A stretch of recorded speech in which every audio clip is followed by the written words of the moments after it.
This is the Deen Show. This is the Deen Show. Bismillah, alhamdulillah, assalamu alaikum, peace be with you. Thank you for tuning in to another episode of The Deen Show. We're here every week trying to help you understand the most misunderstood way of life in the world today. Islam, yet is the fastest growing way of life in the world. This is a fact. And we cover serious topics. This is a serious show, and thank you for tuning in to The Deen Show. So when I come back, we're going to talk about modesty, shyness. Many of us have gone away from this nature, to be shy.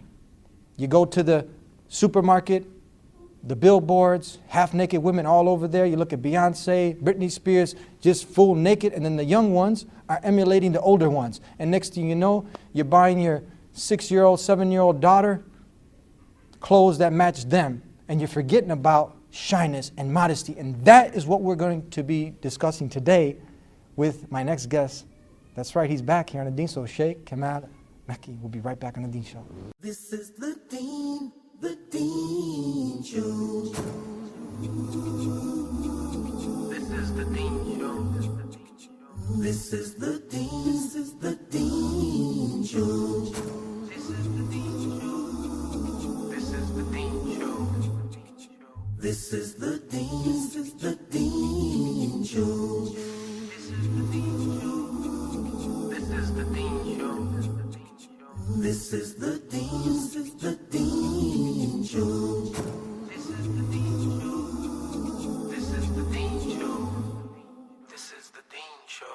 Assalamu alaikum. Wa alaikum salam wa rahmatullah. Peace be with you. Jazakallah khair wa alaikum salam. Now look, check this out. Look, we cater to a lot of not yet Muslims.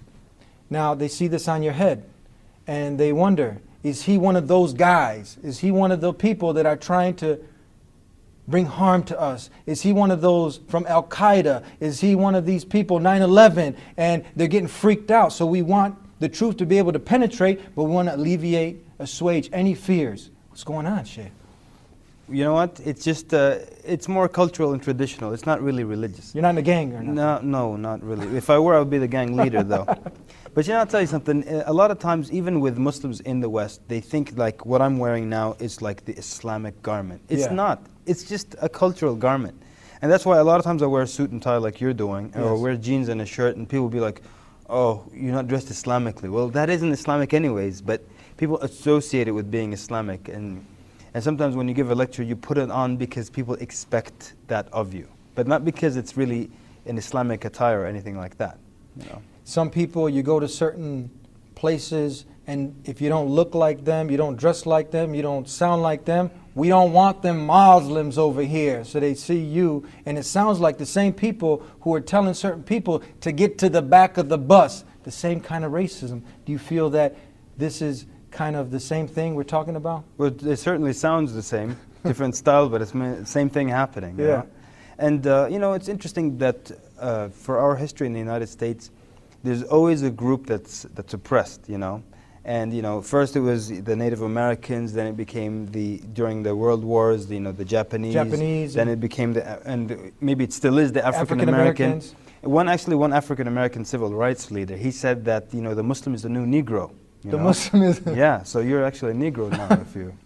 So they went from now you hating on the Japanese, you're hating on the Native American, hating on the African American, but now you're hating on all of them because a Muslim is one who acquires peace by submitting to the owner of peace, and Muslims are white, black, yellow, all pink, the above. All the above. Yeah. But this hatred got to stop, doesn't it? It needs to stop, and this isn't the way, and this isn't why a lot of the immigrants that came to America, they came under the thinking that wouldn't exist in America. So it's un-American, if I could say that, you know. And even those, before we get to our main topic, even those who have this hatred, this racism, I have trust that they can change, because if some of the harshest enemies of Islam back then, and simply Islam means to acquire peace by submitting to the one God. Right. This is what it means. So even those opponents of Islam way back then, they accepted Islam when they just got to open their heart and mind and were exposed to it. Right. I mean, I don't want to repeat jokes on your show, but I think I said this before. Please tell it again. When it was Halloween and when it was Friday, and I was going to Friday prayer, which is around noon. So I was dressed like this, and this old lady is walking her dog, and she saw me, and she said, "Oh, you're starting early." So she thought this was my Halloween costume, you know? So. I'm sure now they're laughing, and you know what? Someone, even the biggest hater, he's got a smile on his face. Absolutely. So we absolutely. kind of, you know, melt in his heart. But if I might say, mashallah, you look very nice. Exactly. And there's, thank you. You can't see it, but I see it. There's newer coming, light coming out of his I'm face. only trying to keep up with you, that's all. Mashallah. So let's start now. Let's do it. You go into the supermarket, and bam, it's in your face.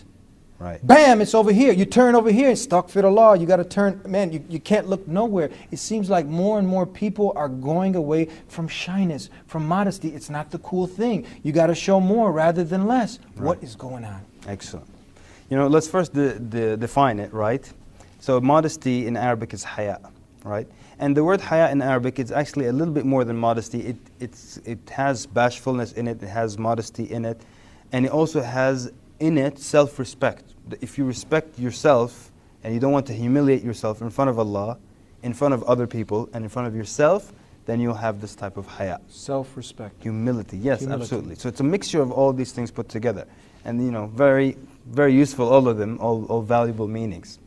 So the thing is that, yes, everyone's supposed to have modesty, but I'll tell you, even now amongst Muslims, they see that if you're modest, that you're not, what are the words they use? That you're not, you know, like in your face. Yes, yes. You're not, you don't take control of things. You don't take the initiative because, oh, this guy has modesty. Yeah. So people confuse it with having weak personality, and they confuse it with a lot of things. And I hope, inshallah, in this episode we can clear some of that fog, inshallah. Now, how do we get people to realize that, you know, showing less is better than showing more? And it starts at an early age in the elementary schools, a lot of the public schools. You know what? If you're not, it seems like it's not cool. If you're showing more, you got, you know, this out here and that out there, then you know what? Now you're getting the boys' attention. And now, like, the one who's not showing, she's modest, she's shy, she's not getting the attention. So Right. now, you know, we fall into the trap. But what is Islam? What is the way of God? Is this what God wants for you to just be just selling out and showing everything out there for just the dollar, for the money? Absolutely not. And you know, this is one of the problems, right? First of all, when this is one of the things that psychologists say about it, even non-Muslims, they're saying that when a woman is taught that her value is related to her sexuality, then she does everything to promote her sexuality, to dress seductively, to act seductively, to be promiscuous, because she learned that that's her value in society. And this is what women learn now. You know, they dress skimpily so that men can appreciate them and you know, whistle at them and harass them in that way. And you know, in magazines, you want to sell a movie, you put a scene in it with a woman. You want to sell a magazine, you put a woman on the cover. Even things that are totally unrelated, you'll put a woman in the commercial to sell it. So then the woman has come down to a level of being a commodity-pushing device or object, more so than, you know, a human being with value. And one of the interesting things, and you'll see, and your viewers will see how this is so true. We know if a woman enters a room, if it's a board meeting or whatever it is, that she has to do a presentation, and she enters in with, you know, scantily clad and she's showing her body parts, the men in the room will never appreciate her intelligence first. She will walk in as an object. She's not going to walk in, they're going to say, oh, she looks intelligent. They're going to look at her as a sexual object. And then maybe if she's smart, she can impress them and they'll think, oh, well, she's also smart. But first, they only see her as an object. And this is one of the problems you'll find, that in the West, a lot of times, men like the society cannot take a woman who is effeminate as a leader. They cannot accept her as a leader. And if you look at it, most of the times, the leaders, the female leaders in the West are very androgynous is the word they use, because it means that they have male characteristics. Like they wear either these suits, you know, the female suit, I don't know what they call it. Yes. They have short hairstyles. And the list, I mean, Margaret Thatcher in the UK, short hair, stoic, as they described her, not me. Yes. Hillary Clinton, short hair again. They describe her as, you know, cold and stoic. Condoleezza Rice, again, short hair. There's a pattern here. Janet Reno, if you recall Saturday Night Live, they used to constantly make fun of her as a man. Janet Reno's a man. Constantly. Why? That's what they're doing. Yeah, because they can't accept an effeminate woman in a leadership position, because to them, they've been trained with movies and magazines, she's just a sexual object. But when a woman, you know, looks more masculine, not my words again, then they can accept her, because the effeminate woman is just an object. So the woman has become nothing but an object now. And that's why the subject of haya is so much more important now. Now we know that Islam, which calls a person to acquire peace, and I keep saying this because a lot of times, many of the viewers have heard it, but there's a good chance, and I know that there's thousands of new not yet Muslims that tune on. And they hear this Arabic word. What's this all about? This is some new religion? No, this is the same way of life that was lived by all and taught by all the messengers of God. Submit to the one God, your will to His will. So along with that call, then the development of your character, being the best human being that you can be. And now this we're talking about today, that shyness, that modesty that is escaping us. Right. How do we get it back? Well, that's the question of the day, right? How do you get it back? And of course, the good thing is you can get it back. Because if you couldn't get it back, Allah wouldn't command it of you to have haya. You know, a number of things and so many excellent examples. You know, they describe the Prophet ﷺ, because now even Muslim men think haya is only for the women. Yeah. I don't have to have haya. I don't have to be modest and shy and bashful and humble and you know. So they describe the Prophet ﷺ that he was the most modest amongst us. And he was more shy, more bashful than a virgin girl on the first night of her wedding. I mean, you can imagine how, this description, how she would be so bashful. The Prophet ﷺ more bashful than her. And this is a man and a leader and a general and a courageous man. But still he had this quality. And then the rest of the narration says that, and if he disliked something, we could see it immediately in his face. So it's not just for women. Men also are supposed to have haya, meaning they're supposed to be shy or have modesty, be bashful as well, you know, and have this self-respect. So it's not just for the women. It's something that's a quality of a believer. So we're going to take a break and we'll be back with more with Sheikh Kamal El-Mekki here on The Deen Show. I am not afraid to stand alone. I am not afraid to stand alone. If Allah is by my side, I am not afraid to stand alone. I am not afraid to stand alone. If Allah is by my side, I am not afraid to stand alone. I am not afraid to stand alone. If Allah is by my side, I am not afraid to stand alone.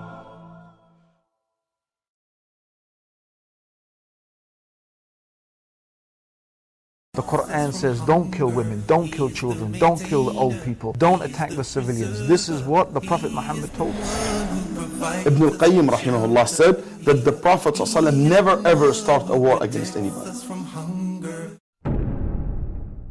So if you find yourself, your iman is going down, check yourself.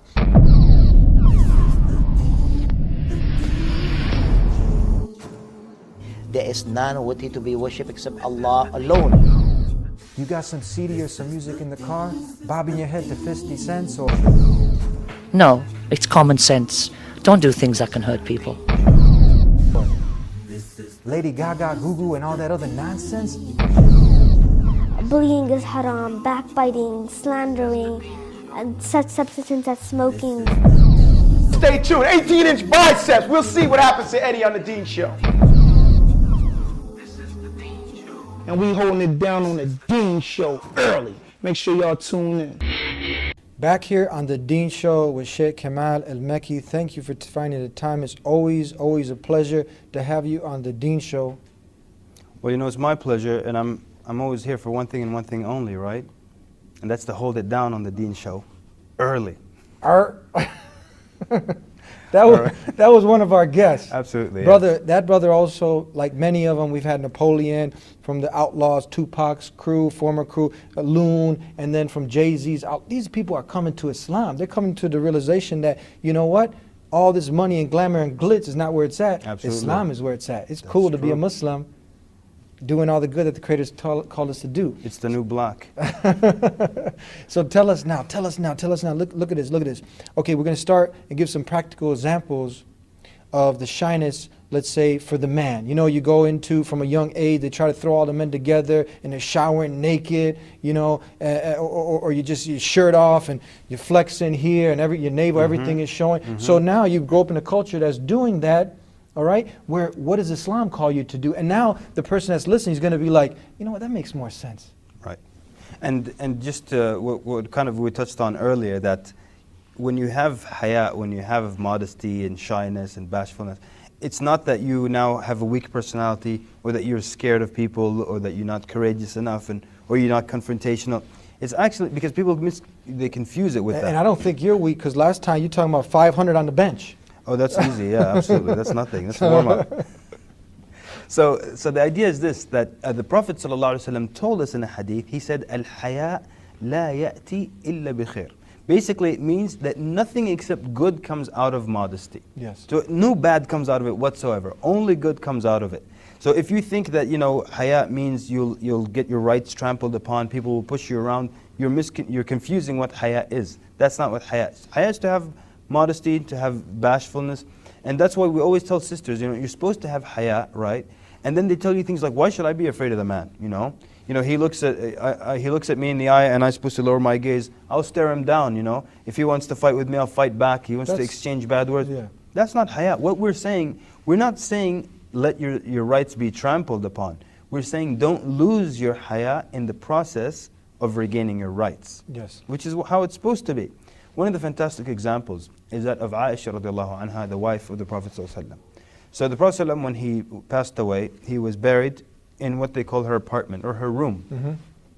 Then his successor, the first Khalifa, Caliph Abu Bakr, passed away, and he was buried in her room as well. So she narrates, she said, I used to be relaxed about what I wear, because I would say it's my husband and my father who are buried in there. So I wouldn't have to wear the hijab, things like that, as I entered in the room.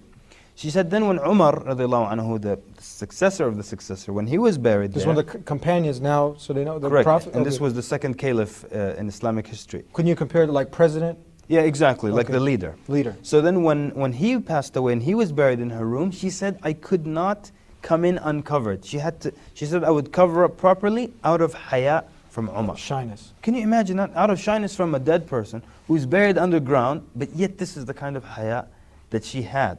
This is the mother of the believers, Aisha, the role model for the Muslim women. Now, of course, people who don't have haya will see this and say, well, that doesn't make any sense. But for those who have haya, it makes perfect sense. Now, look, if you're in a situation, say a Muslim man, and we'll go to the woman, the Muslim man. Now, sometimes you're in an awkward situation, and say you're at the gym, and you turn around, and it's just normal, the person just be bam, just everything's out there. A Muslim, he hides his privates, Right. hides his private areas. Explain this. How should like you're going running, for instance, Excellent. this is part of shyness. What should you be covering? Do you show your thighs and you're in those Speedos and, running? And I got you. Talk to us. Excellent. Well, for the man, it's for him to cover from his navel all the way up to his knees. No one needs to see the privates. That's for your wife. Exactly, Okay. absolutely. And one of the things is that people argue things, they say things like, well, it's natural for you to be uncovered because you were born uncovered. You were born naked. What do you say to that? So what's the problem? What we say to that is that there's actually a very strong link between your iman, which is your belief in Allah Azza wa Jal, and your haya, your modesty and your bashfulness. And if someone were, not that I recommend this, but if someone were to interview people at, let's say, a nudist camp, he will find that most of them probably don't have much iman anyways, or don't have belief in Allah, or they're probably atheists or something of that sort. Yeah. So the true relationship is that what is natural is for the human being to cover the private part, not to uncover. Mm-hmm. Because if we go back to the story of Adam and Eve, the first thing they did when they discovered that they were uncovered. Adam and Eve, the first man and first woman. Yes. Great example. When they sinned, then they realized that they were naked. Yeah. The first action that they did after discovering they were naked was to try to cover. They tried to cover. The nakedness, right? Wow, great example. That means the natural thing is to cover your private parts, not to uncover them. Yeah. As they want to argue, oh, kids were born naked. What do you want them to be born in suits and ties and stuff? Come out of the Versace Yeah, boss exactly. suit. He'll cry. He'll spell out the way he cries. W-A, W-A. Doesn't work. It doesn't work like that. Yeah. So the thing is that the more natural thing is to cover. Very interesting, just to throw this in. The word awra, which is the word for private part in Arabic, it actually means something that's shameful. So it's natural to cover it up, Even little children, you sometimes, if they're 4 or 5 years old, you uncover them, they say, no, people will see me. Because it's natural to want to cover the private part, not to uncover. Which is basically what, kind of the calls that we've started hearing after the sexual revolution in the late 60s and early 70s. After that, people started to call to that and equate that with liberation. Mm-hmm. So if you're covered, you're oppressed. Just like how they assume Muslim women, because they're covered, they're oppressed by men and that's why they're covered. But if you're uncovered, you're liberated. And you end up some problems, very clear problems with that argument, right? Tell us. Because that means if you're wearing any amount of clothing, even if it's very skimpy, you're still not fully liberated. Yes. So the argument would be, why don't you fully liberate yourself? You know, there was actually one time a speaker who was giving a lecture, and then a non-Muslim woman came in and she started pointing at the Muslim women that were covered, and she was yelling at the speaker, why are they covered like that? Assuming you're oppressing them, that's why they're covered. Yeah. So he said, well, you were born naked, why are you clothed right now? Wow. And she said, modesty. And she just chose the right word. Yes. She said modesty. He said, well, modesty, more modesty. Modesty, more modesty. That's the I argument. mean, that just goes with nature, man. I mean, if you're covered because of modesty, if that means if they're covered more, it's more modesty. Yes. And uncovering doesn't mean liberation. No, it just means lack of modesty. That's all it means. I really think, you know, because we have the chief deceiver, and people forget, I mean, that you have this devil and the satanic forces, and he's pimping people. He's working day and night to pimp the man, to pimp the woman, and by going away from the guidance of the Creator, he's pimping you. Take it off. Take it all off. Absolutely, yes. And now you just become a commodity. You're just a toy for the man. Exactly. Isn't this so true? It's very true. It's very, and it's getting worse and worse every time. You know, in the 1920s in America, if a woman wore pants, that was, there was an uproar. It was, they weren't even allowed to, actually. So, but then, you know, the standards become worse and worse and worse and worse. The more you go back, isn't it? They wouldn't show a lot of the things that are unshy on the TV, you know, the promiscuity, all the just horrific things that you see. You go back, you know, women, they had to cover their arms and the long skirts. This is in America. But I'll tell you something interesting, like early in the 50s and 60s, and even before that, the argument the liberals were making is that, you know, people will fornicate and commit zina and do wicked deeds so long as you forbid them from it. So they're using the forbidden fruit argument. As long as you forbid people, they're going to do that. But if you allow it, people are going to take it easy and they're just going to leave it. And so the conservatives today, they argue, they say, look, now things have gotten worse. You said if we allow people to do what they want to do, it's going to get, people are going to take it you know, easy and just forget about it. It's not going to become in the forefront of their mind. But the opposite has happened now. Because people allowed a little bit of promiscuity, they allowed someone to show this much of their hand and then that much of their leg, it got worse today. The standards have become a lot worse. So it's the opposite of the forbidden fruit argument, which they also use, for example, they tell you in Sweden, the teenage pregnancy rate is much lower than in the United States, right? And they say because at an early age they teach the kids in school about contraceptives and this and that and so on, and that's why we should do the same thing in America, because, you know, there's some stigma and they don't discuss it openly, and so therefore people do it and then they have teenage pregnancies. That kind of solution is not acceptable in Islam, because in the end you still have youth committing zina. Yeah. Zina is not acceptable. It's not about whether or not they use you know, protection or contraceptives. It's about the act of zina, fornication. Fornication. So it's not acceptable. So this is some of the problems, you know. People try to make arguments like that, but they don't work. We're going to take a break. They're signaling we got to go for a break. We'll be right back with more on The Deen Show. One God, worship Him alone. Do what He wants you to do. Put your desires, this thing inside you that just wants this and wants that, and you just can't get enough. You know what? You'll never get enough until the dirt's in your mouth. Don't let it come to that. Be sincere and honest. Ask the one who created you to guide you. It's the first step. Put off chasing all the women and the good times and the parties and this and that. There is no one worthy of worship except Allah. Don't wait. You never know if death would come today for you or not. Back here on The Deen Show, and again, we are really stressing that this way of life, Islam calls to everything good. And a sincere person who's not wanting to follow their lusts and desires, I don't think anyone, the father that's looking at his daughter, he don't want no googly-eyed man all over his daughter and trying to molest her with his eyes. And you want to protect what's so precious to you. You don't like people touching your car. But now that girl goes out, and what's the first thing on the mind of the man? Right. That's how it is. But now what's Islam saying? Protect the most valuable things, our women. Can you elaborate again? I mean, just this is the rationale. And talk about, please, how we worry about our money and our cars and all these things, but how Islam, it really puts the woman to such a high level of this way that would really like protect her from all this evil. And I think you said it best. Anything that's valuable, you protect it and you cover it. Yes. You typically cover the valuable thing, right? So if, even women, their most valuable jewelry item, it's covered. They don't put it out on the dining table, or on the dashboard of their car. It's covered. It's protected. And anything that's dear to you, you cover and you protect it. And so, the chastity, the modesty, all these things, the beauty of the woman, it's supposed to be protected. Therefore, it's supposed to be covered. When it's not covered, many bad things happen in society. The way men look at women, and this is something that has happened now in North America, and I don't know how many, if we were to reverse it, it would take decades to transfer this image of how women have become in the minds of men. They've just become like targets, Yeah. and they talk about them also like items, like objects, not as human beings. And that's why, to show the importance of haya, the Prophet ﷺ, he described that iman, belief in Allah, has 70 odd branches, many branches. The highest of which is to say La ilaha illallah, that no God is worthy of worship except Allah alone. The lowest level is to remove an obstacle or an obstruction from the road.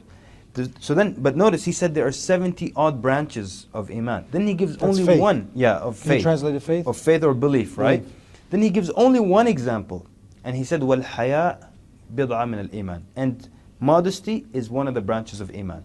So very quickly the scholars say, why did he only give that one example? They say because if you have this one characteristic, modesty, you will get everything else. So our sisters in humanity, our sisters in Islam, this goes back again to shyness, coming back to shyness, and then naturally you're going to want to observe the hijab, and you're going to want to implement all the good that the Creator's told us to do, the complete shyness. Absolutely.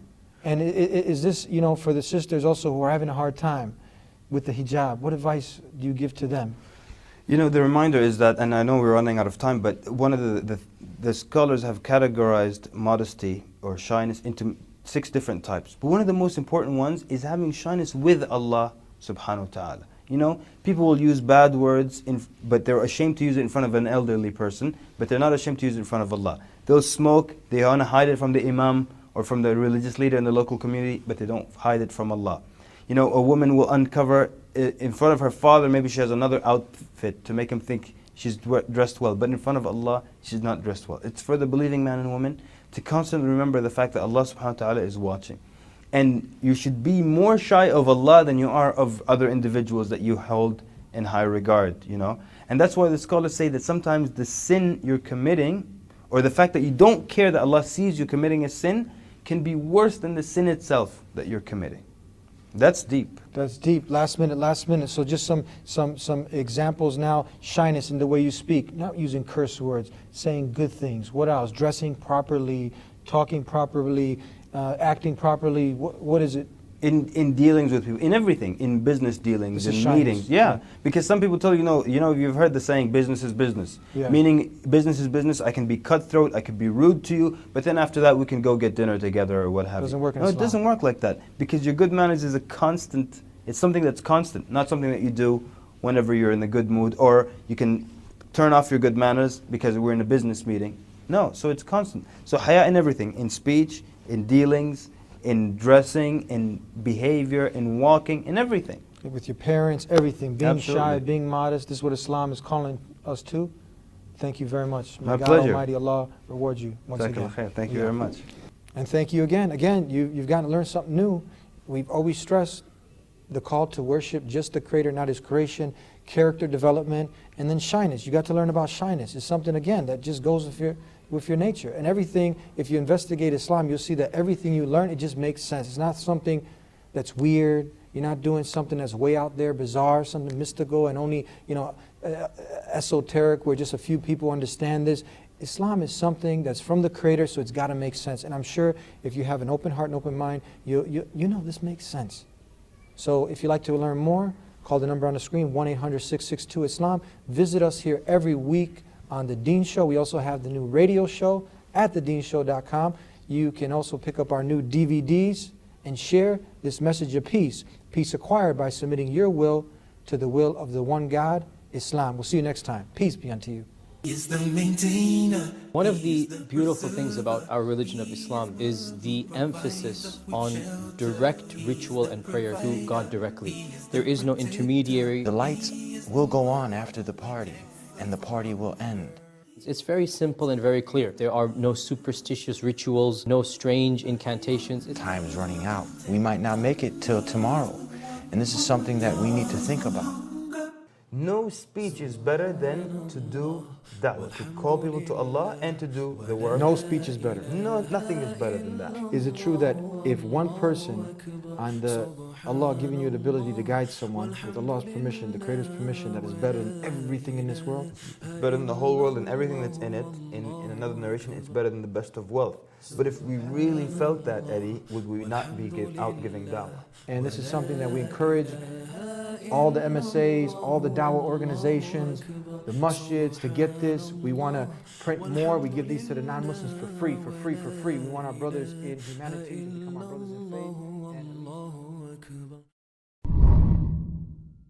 It's cold, it's late, everybody's sleeping. I arise and ask Allah to forgive me. Oh Allah, you see, oh Allah, you know all the sins I do. I turn to you to forgive my sins in my heart. I'm your sinful slave, you're my loving Lord. I'm the one who runs away